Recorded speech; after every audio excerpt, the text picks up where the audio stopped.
Allez, c'est parti pour un nouveau live autour du climat, un live du Grand Forum du Patrimoine. Climat, quelle stratégie à 1 an, à 5 ans, à 20 ans? Pour en parler, je suis avec 2 spécialistes. D'une part, Olivier Ken. Olivier, bonjour. Bonjour Frédéric. Olivier, vous êtes gérant chez Ecofi. Et puis à vos côtés, Edmond Schaff. Edmond, bonjour. Bonjour Frédéric. Edmond, vous êtes gérant et responsable de l'ISR chez Senso IS. Vous êtes tous les deux actifs sur des fonds qui tournent autour du climat. On a une trentaine de minutes pour parler du climat à long et moyen terme. Il y a eu quand même autour de ces questions beaucoup de greenwashing. On a le sentiment que les politiques, mais aussi les entreprises, se sont saisies de cette question du climat. Vous, sur le terrain, vous le ressentez ? Oui, Olivier. Oui, je vais commencer. Oui, très clairement, on le ressent depuis plusieurs années. Sur la notion du climat, sur les énergies renouvelables. Mais la première raison, avant tout, c'est une raison économique, parce que les énergies renouvelables sont aujourd'hui économiques. Donc les entreprises s'intéressent et développent les énergies renouvelables. Donc c'est une raison objective. C'est une raison tout à fait objective. C'est un intérêt bien compris. Économique, tout à fait. Et dans un deuxième temps, effectivement, on le voit, les politiques. L'exemple le plus récent, c'est l'annonce du Green Deal. Et également, après, suite à la crise du Covid, ce plan de Recovery Fund, qu'on appelait le EU Recovery Fund, de 750 milliards d'euros, qui est plutôt un plan vert. Donc les politiques, les entreprises indéniablement, et je pense aussi les consommateurs. Il suffit de regarder les habitudes de consommation. Edmond, vous partagez? Alors je rejoins complètement ce que dit Olivier. Pour compléter, ce qu'on a vu depuis 2 ans, c'est que la crise sanitaire n'a pas du tout freiné les ambitions des entreprises et des gouvernements en termes climatiques. Les grandes puissances économiques se sont fixées des objectifs de 0 émission pour les États-Unis, le Japon, la Chine et même l'Inde entre 2050 et 2070. Et puis, ces objectifs zéro émission, c'est aussi en train de devenir une norme pour les entreprises. Il y avait à peu près, sur un panel de 200 grandes entreprises françaises, américaines et anglaises, il y avait à peu près 20% de ces entreprises qui avaient des objectifs de ce type-là fin 2019. Aujourd'hui, il y en a 65%. Donc, c'est vraiment un mouvement. Donc, soit les entreprises vont y aller spontanément, soit elles seront incitées par le cadre réglementaire. Ça bouge. Vous êtes gérant l'un et l'autre au cours des, 5, 10, 15, 20 dernières années. Qu'est-ce qui a changé dans la pratique? Vous rencontrez beaucoup de dirigeants d'entreprises. Qu'est-ce qui, concrètement, a changé dans leur pratique? Très concrètement, je dirais que la stratégie climat fait partie intégrante de la stratégie d'une entreprise. Il suffit de regarder aujourd'hui un truc très simple, c'est que l'ensemble des sociétés depuis des années publient un rapport financier. La plupart des entreprises maintenant, toutes les grandes entreprises des indices publient un rapport ESG. Donc c'est vraiment partie intégrante, il y a des équipes qui sont dédiées à cette stratégie et ça c'est ce qu'on voit à travers tous les pays et toutes les grandes sociétés. Ça c'est le premier point et le deuxième point c'est que de plus en plus depuis l'annonce du Green Deal, vous avez énormément de sociétés qui ont une feuille de route pour réduire leurs émissions concrètement sur les prochaines années. Dans les échanges, vous sentez que les dirigeants d'entreprise que vous interrogez pour savoir si vous souhaitez investir à leur côté ont des problématiques qui leur tiennent à cœur? Complètement, parce qu'en plus, si vous voulez, au-delà de la protection du climat et du réchauffement climatique, il y a un vrai enjeu économique. On est dans une transition, et comme dans toute transition, vous aurez des gagnants et des perdants. Ouais, il y a ceux qui sont en avance, les précurseurs, ceux qui attendent de voir, qui disent on va y aller, ceux qui savent danser et ceux qui ne savent pas danser. Ok. Et Edmond, même question. Oui, alors, qu'est-ce que vous voyez changer dans les échanges que vous avez avec vos interlocuteurs? Alors déjà, ce qu'on peut dire, c'est qu'il y a des entreprises n'ont pas attendu les 2 dernières années pour commencer à agir. Il y a beaucoup d'entreprises, on peut citer des Northland Power, des Ørsted, des Alphabet, des ASML, qui ont commencé à réduire leurs émissions et qui ont déjà considérablement réduit leurs émissions sur les 5 dernières années. Donc c'est déjà une pratique. Ça, c'est déjà une pratique. Et en fait, pour le moment, ils sont focalisés sur les émissions directes et leur enjeu pour les 5, les 10, les 15, les 20 ans à venir, c'est aussi de réussir à décarboner la chaîne de valeur. C'est-à-dire de avoir une sorte de rôle d'influenceur, ou à la mode dans notre époque, pour que leurs fournisseurs, leurs bonnes pratiques se répercutent sur leurs fournisseurs. D'accord, donc il y a encore du travail. Les secteurs les plus concernés par le changement climatique? Alors, il y a les secteurs dont on parle beaucoup et il y a les secteurs dont on parle pas beaucoup. Les secteurs dont on parle beaucoup, c'est la production d'électricité, les bâtiments, les véhicules électriques, parce que c'est des secteurs où il y a des belles histoires à raconter. Il y a un autre secteur aussi dont on parle beaucoup, c'est le pétrole et le gaz, où là, c'est un peu le contraire, c'est qu'il y a pas beaucoup de belles histoires. Et puis, il y a 2 secteurs qu'on oublie un peu souvent, c'est les mines et les métaux. qui est un secteur dont on va continuer à avoir besoin dans les décennies qui viennent. On est encore loin pour les batteries, entre autres. On aura besoin de cuivre, de lithium, de terres rares. On est encore loin d'une économie 100% circulaire, donc on aura quand même toujours besoin d'avoir des sociétés minières. Et là, ce qu'on voit, c'est qu'il y a des grandes différences en fait entre les entreprises dans ce secteur-là en termes de pratiques.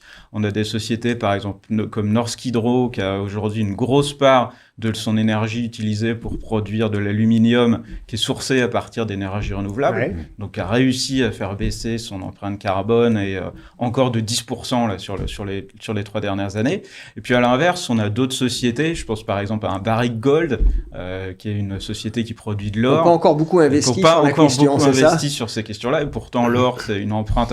Il y a plein de problématiques environnementales liées à l'or, et en plus c'est de l'ordre de 5000 tonnes de CO2 nécessaires pour extraire une tonne d'or, donc c'est vraiment un impact important, et c'est une société qui pousse pas beaucoup, et je rejoins tout à fait ce que disait Olivier, ça pourrait dans l'avenir lui coûter cher. En fait, si on prend l'hypothèse d'une taxe carbone de $100 la tonne au niveau mondial, ce qui est loin d'être une hypothèse farfelue, on regarde le prix en Europe, aujourd'hui on est autour de $90, la Chine s'est passée assez inaperçue, mais vient d'ouvrir son marché du carbone l'an passé, et ça, s'il y avait cette taxe au niveau mondial, ça lui coûterait plus de 10% de son EBITDA, donc c'est quand même un coût financier très significatif. Mais ce qui est intéressant, c'est qu'on voit qu'il y a des opérateurs, y compris sur ce qui n'est pas directement visible, ce qui était directement visible, vous l'évoquiez, c'est l'électricité, les producteurs d'hydrogène. En amont, il y a des opérateurs qui ont déjà fait une partie du travail, et puis d'autres, là, tel cet extracteur d'or, cette société aurifère, qui n'a pas encore décidé d'avancer sur le chantier. Oui, et puis comme le dit Edmond, c'est un impact économique, c'est-à-dire que c'est des pénalités finalement, que ce soit des pénalités imposées ou des pertes de chiffre d'affaires, des pertes de parts de marché, mais il y a un réel impact économique. Pensez à l'automobile et à la taxe sur les émissions de CO2. Oui. Même question, Olivier, sur les secteurs qui sont concernés. Quel autre secteur, mis à part ceux qu'on évoqué Alors, il y a ceux évoqués par Edmond. Il y a ensuite, selon nous, un secteur qui est très intéressant dans cette optique, c'est l'agriculture. L'agriculture, on l'oublie souvent, mais c'est responsable de 13% des émissions. Et aujourd'hui, c'est intéressant de s'intéresser aux solutions pour décarboner l'agriculture. Donc, les deux sources d'émissions dans l'agriculture, vous avez le bétail. Donc là, ça concerne plus le méthane que le CO2, mais globalement les émissions. Et ensuite, c'est bien sûr l'utilisation des fertilisants, des pesticides, des fongicides. L'azote. Exactement. Et aujourd'hui, vous avez des solutions pour réduire cette consommation. En fait, c'est ce qu'on appelle l'agriculture de précision. Donc ça, c'est une thématique qui nous intéresse depuis des années, qui était un peu... C'est quoi l'agriculture de précision ? En fait, il faut savoir qu'aujourd'hui, dans l'équipement agricole, dans les tracteurs, vous avez plus d'électronique embarquée que dans une voiture. D'accord. Donc on a commencé par le GPS. Aujourd'hui, vous avez des logiciels qui vous permettent de planter avec précision. Si vous plantez avec précision, vous augmentez le rendement et vous diminuez l'utilisation des pesticides. D'accord. Là encore, l'adoption, alors il y a des raisons environnementales, mais le gros driver de l'adoption va être économique. Parce que quand vous regardez le budget des fermiers, notamment aux États-Unis, 40% du budget provient de l'utilisation de pesticides, de fertilisants, etc. Donc en fait, la proposition... C'est de la chimie, Exactement. Donc la proposition, c'est de baisser votre coût et de réduire les émissions. Et là, on voit depuis quelques années, on le voit avec John Deere qui est le leader mondial, une accélération de l'adoption. Donc ça, je pense que c'est pas encore vraiment sur les radars de tous les investisseurs dans ce secteur, mais je pense que c'est très intéressant. De même, sur la même chaîne de valeur, après vous avez la nutrition. Et là, ce qui nous intéresse, c'est les changements d'habitude de consommation du consommateur. C'est-à-dire d'aller vers du non-carné, c'est ça ? Du non-carné, de la protéine végétale. Là encore, sans parler des convictions, sans parler du bien-être animal, après, c'est une équation mathématique. On est 7 milliards, on va passer à 10 milliards. 2 tiers des terres rares sont déjà utilisés pour nourrir le bétail. Il n'y aura pas du T-bone pour tout le monde. Non. Donc, il faut des protéines. Il faut trouver d'autres sources de protéines. Il y en a partout. Il y en a bien sûr, il y en a partout. Lentilles. Protéines végétales. Donc, en fait, et on le voit, il suffit d'aller au supermarché, le rayon protéines végétales commence à prendre de l'espace. Mais c'est vrai qu'il y a un frein culturel quand même, parce que si on prend le cas de l'Europe et de la France, notre habitus alimentaire, c'est de dire qu'il faut manger de la viande, c'est bon pour la santé. Oui, c'est vrai. Il va y avoir un travail d'éducation. C'est ancré. Ceci dit, vous l'avez dit en introduction, on est sur une décennie, c'est-à-dire on est sur des trends très longs, mais en tant qu'investisseur, ça nous intéresse. J'ai l'impression en vous écoutant qu'en fait, au-delà des secteurs qui sont fer de lance à l'avant, il y a derrière de très nombreux secteurs qui sont concernés par cette problématique du changement climatique et sur lesquels on peut agir. J'ai l'impression que tous les secteurs peuvent être directement ou indirectement concernés. Tous les secteurs, comme l'a dit Edmond, sont concernés, indéniablement. Donc après, ce qu'on fait en tant qu'investisseur, c'est qu'on classe en fait les secteurs du plus émetteur au moins émetteur. D'accord. Ensuite, ce qui va nous intéresser effectivement, c'est on estime qu'aujourd'hui, on a à peu près 75% des technologies qui existent qui vont permettre de décarboner. Il faut encore en inventer 25 au cours des 3 prochaines décennies. Donc après, ce qu'on va regarder, c'est le degré de maturité des technologies qui vont permettre de décarboner. Alors c'est assez évident que pour le mix énergétique, c'est fait, c'est-à-dire c'est les énergies renouvelables, c'est économique, je l'ai rappelé, donc ok. Mais ensuite, vous avez d'autres technologies qui pour le moment ne sont pas économiques. Quand on parle de sidérurgie, de métallurgie, le moyen de décarboner va être l'utilisation probablement d'hydrogène, ce qu'on appelle vert. L'hydrogène vert, on sait le produire depuis des années avec des électrolyseurs. Le problème, c'est que c'est pas économique.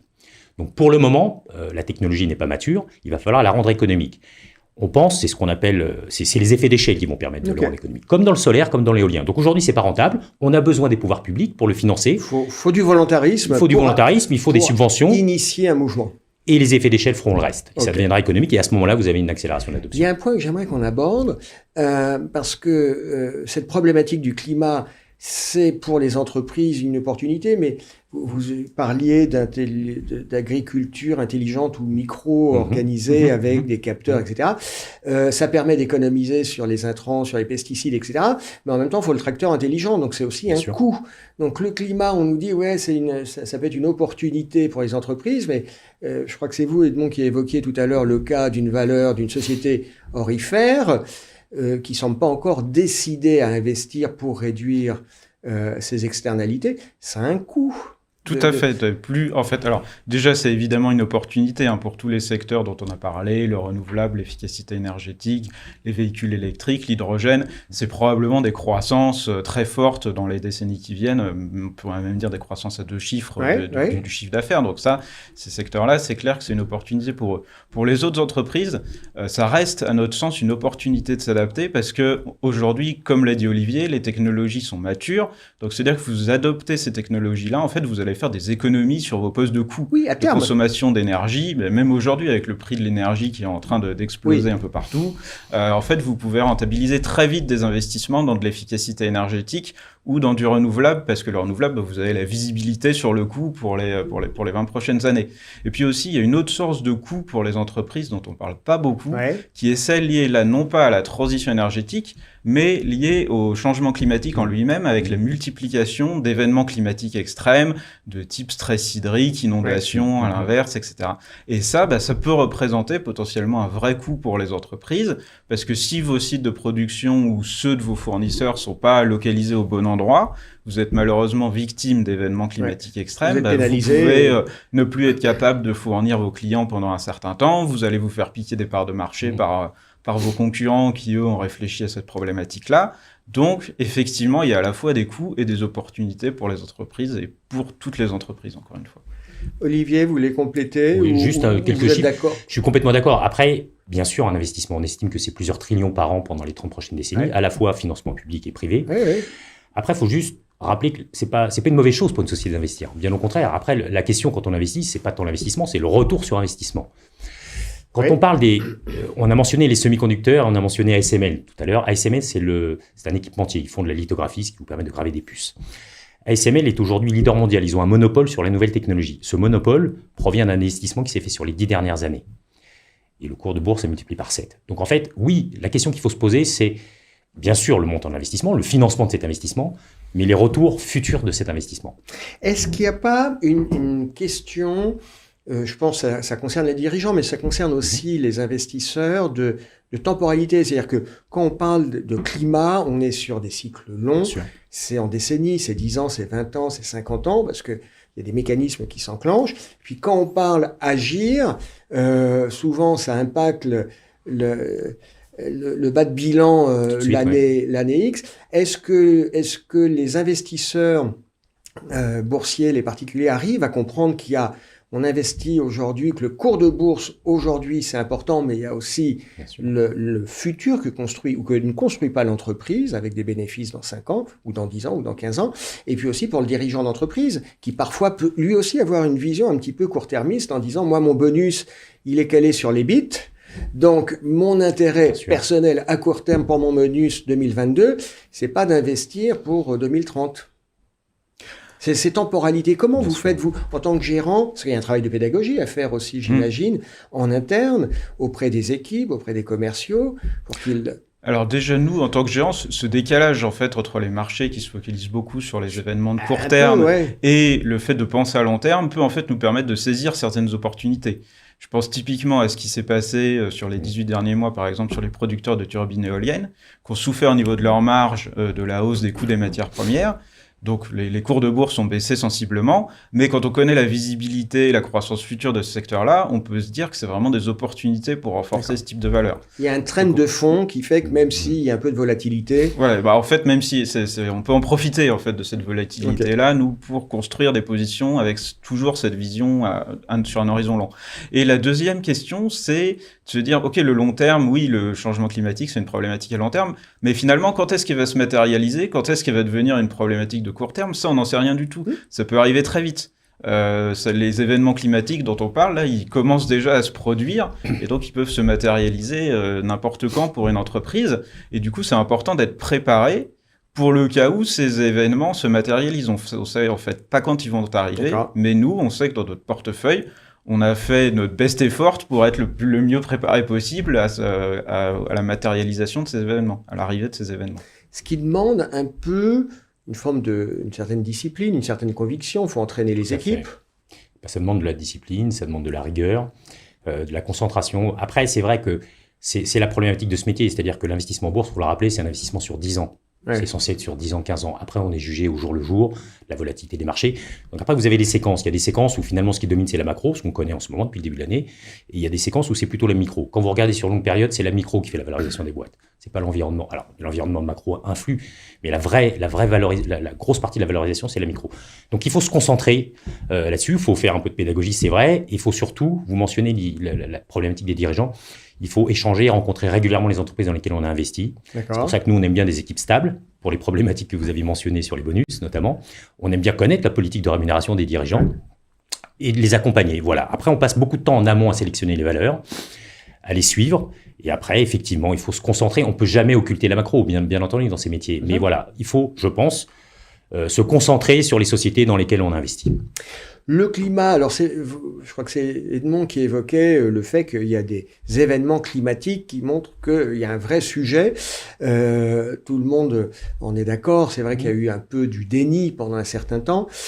Est-ce qu'à l'inverse, il n'y a pas un petit mouvement de balancier? Est-ce qu'il n'y a pas, un phénomène de surenchère, mais d'engouement. Est-ce que du coup, il n'y a pas certaines entreprises dont la valo atteint parfois des niveaux, je ne dirais pas excessifs, mais un petit peu trop élevés? Alors, il y a eu, je pense que c'est pas propre à la thématique du climat, c'est vraiment propre à toutes les thématiques de croissance, comme ça, de croissance très forte. Il y a eu plusieurs épisodes comme ça, on en parlait juste avant. En 2007, il y avait déjà eu une forme de bulle sur les valeurs vertes, et puis on a reconnu à nouveau ce phénomène en 2020. Là, ça s'est quand même en grande partie corrigé. Depuis sur l'année 2021 et le début d'année 2022. Donc nous on pense que c'est plutôt maintenant un point intéressant pour s'intéresser à cette problématique là. Et après nous en tout cas chez Sansot, dans notre portefeuille, on veille aussi à être sur tous les secteurs.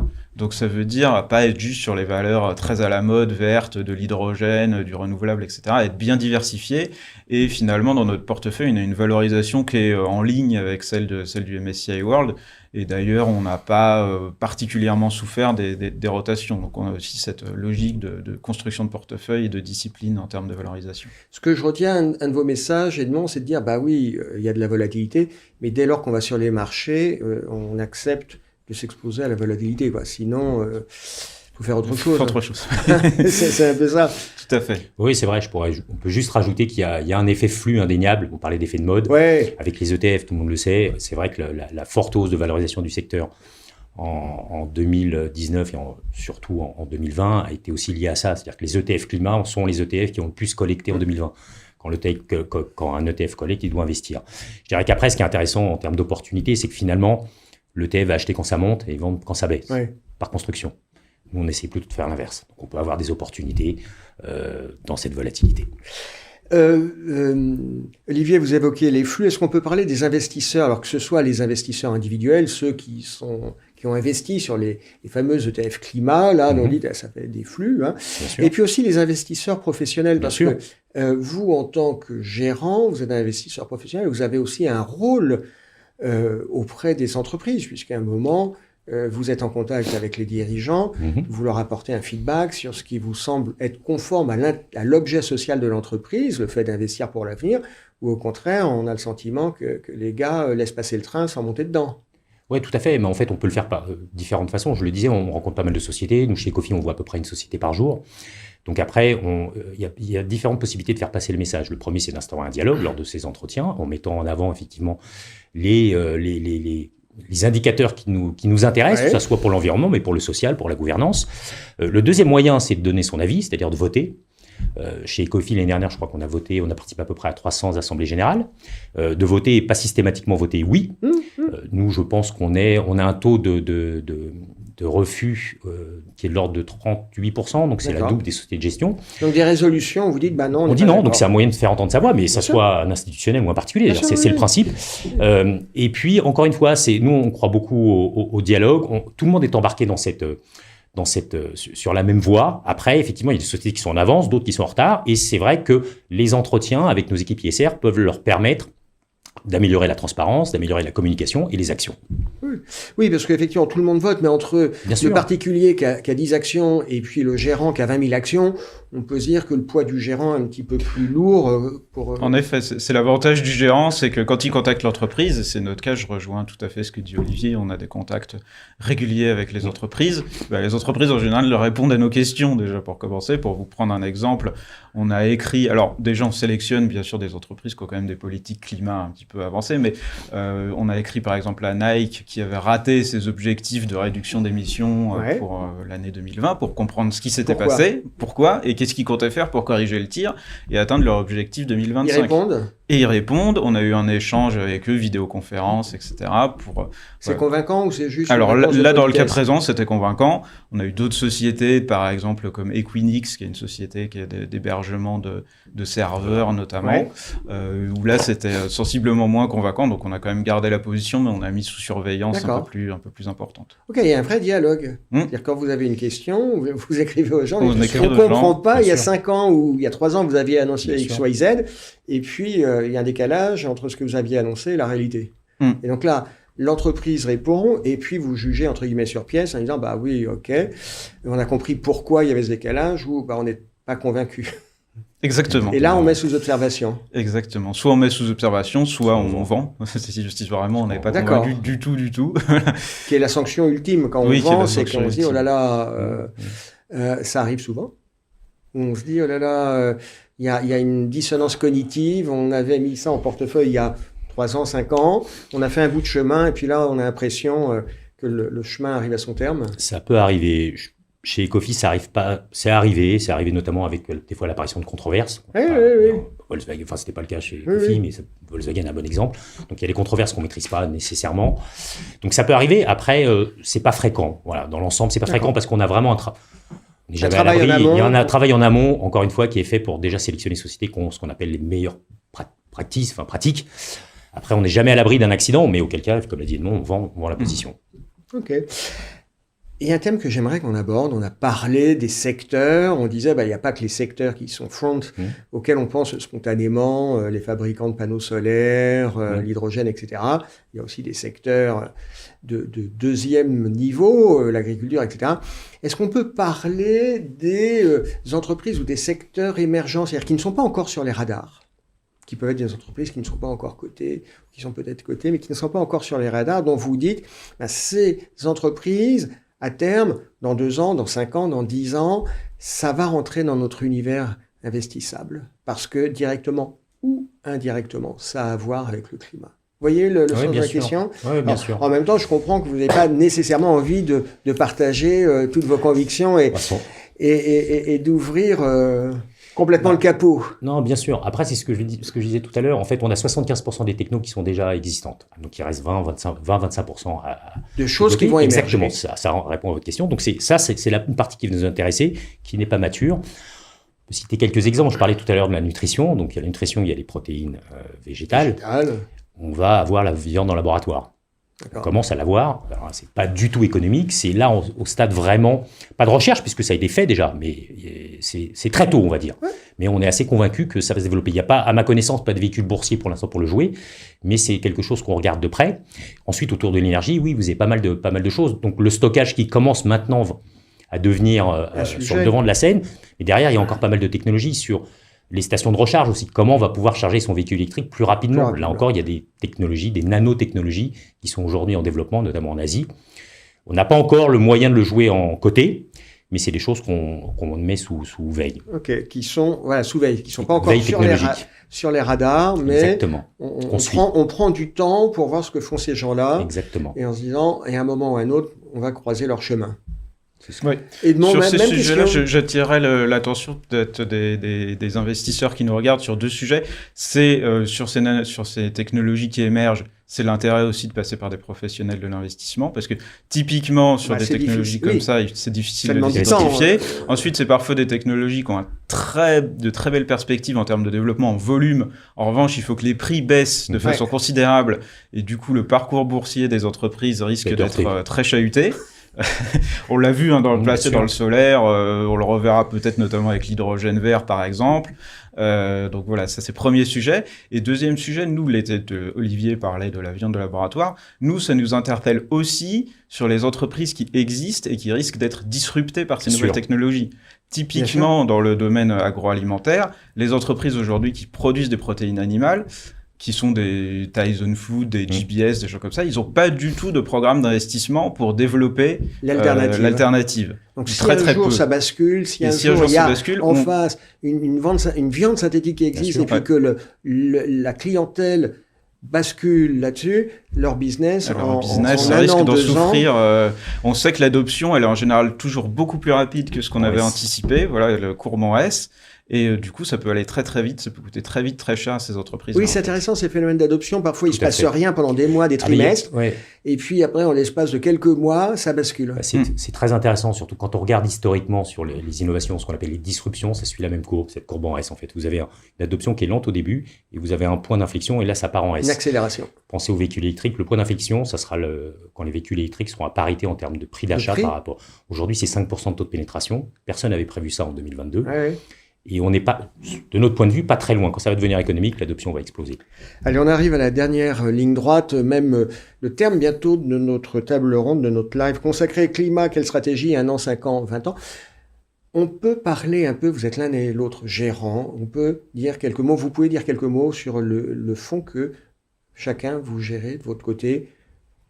Oui, non, bien sûr. Alors, donc moi, je gère un fonds qui s'appelle Senso Smart Climate, qui est Action Internationale. L'idée, c'est d'analyser pour chacune des entreprises dans lesquelles on investit, à quel point elle est exposée aux problématiques climatiques, donc problématiques de transition et de risques physiques, et quelle est la qualité de sa gestion de ces problématiques-là. Et c'est vraiment ça qui est au cœur du réacteur et qui motive nos décisions d'investissement, avec en plus, bien sûr, de l'ESG, parce que pour nous, le climat ne va pas aussi sans quand même un socle social et de gouvernance solide, et aussi sur les autres problématiques environnementales. Smart Climate, c'est clair. Alors nous, chez Ecofi, on peut citer le fonds Ecofi Agir pour le climat, qui est un fonds multi-actif, qui a 3 labels. Donc il y a le label Greenfin, qui est le cahier des charges du gouvernement. C'est un fonds ISR. Et c'est également un fonds solidaire. Donc, on a une poche d'investissement de l'ordre de 5% dans le solidaire. Sur la partie action dont je m'occupe plus spécifiquement, donc on est clairement dans la transition énergétique. C'est un fonds dans lequel on va investir en Europe. Et comme je le mentionnais, on a vraiment une approche holistique. On s'intéresse à tous les secteurs qui vont être embarqués dans cette transition énergétique. C'est très clair. C'est très clair. Olivier Edmond, merci d'avoir été avec nous. Et puis, on se retrouve d'ici une vingtaine d'années. Avec plaisir. À très bientôt. À bientôt. À bientôt. Au revoir.